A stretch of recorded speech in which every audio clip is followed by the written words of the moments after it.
মোংলার পাশেই আছে একটা সাইলো গুদাম জয়মনিতে 50,000 মেট্রিক টন ধারণ ক্ষমতা। আমাদের যে 25 কোটি গাছ লাগানো প্রত্যেক বছর 5 কোটি করে, সেটা নিয়ে কিন্তু আমরা কাজ করছি। মাননীয় স্পিকার, যেহেতু প্রথমবারের মতো কথা বলার সুযোগ পেয়েছি, আপনাকে অনুরোধ করবো আমার সময়টা একটু বাড়ায় দেওয়ার জন্য, কারণ আমার জনপদের মানুষ আমার কথা এখনো সংসদ থেকে শুনতে পায়নি এবং বাগেরহাটের 4টি আসনের ভিতর বিএনপি থেকে একমাত্র আমি প্রতিনিধিত্ব করছি। সুতরাং আপনাকে অনুরোধ করবো আমার সময়টা একটু বিবেচনা করার জন্য।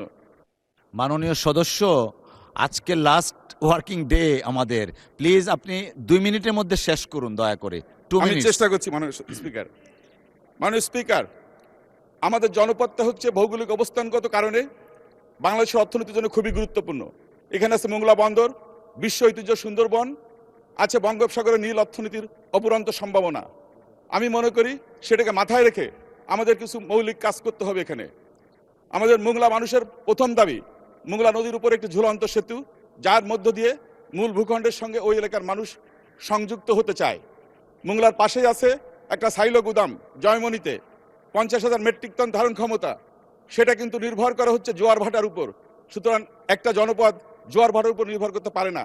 সুতরাং আমি অনুরোধ করব আমাদের ইপিজেড মোংলা বন্দর শ্রমিকদের স্বার্থে এবং এই জনপদের মানুষের ভাগ্য উন্নয়নের স্বার্থে এই বৃষ্টি খুব দ্রুত দরকার।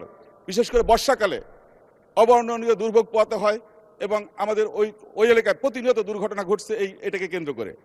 দ্বিতীয়ত, 1996 সালে 103 একর জমির উপর আমাদের রামপালের ফয়লাহাটে সাবেক প্রধানমন্ত্রী দেশনেত্রী বেগম খালেদা জিয়া একটি আন্তর্জাতিক একটি ডোমেস্টিক এয়ারপোর্ট উনি ঘোষণা করেছিলেন এবং উদ্বোধন করেছিলেন, ভিত্তিপত্র স্থাপন করেছিলেন।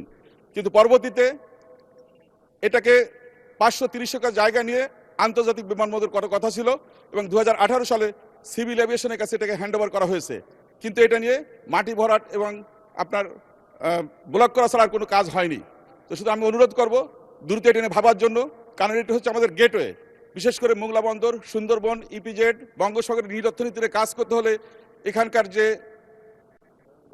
মানে আপনার যে কানেক্টিভিটিটা খুবই জরুরি এবং আমি মনে করি বিদেশিরাও কিন্তু উৎসাহিত হবে যদি আমরা এটাকে করতে পারি এবং দক্ষিণ পশ্চিমাঞ্চলের পরিবেশ দ্বার হিসেবে এটাকে কাজ করবে বলে আমি মনে করি। মাননীয় স্পিকার, আমার এখানে যেহেতু সময় খুবই স্বল্প, আমি আরেকটা জিনিস বলবো। এখানে আমাদের এই খুলনা মোংলা মহাসড়ক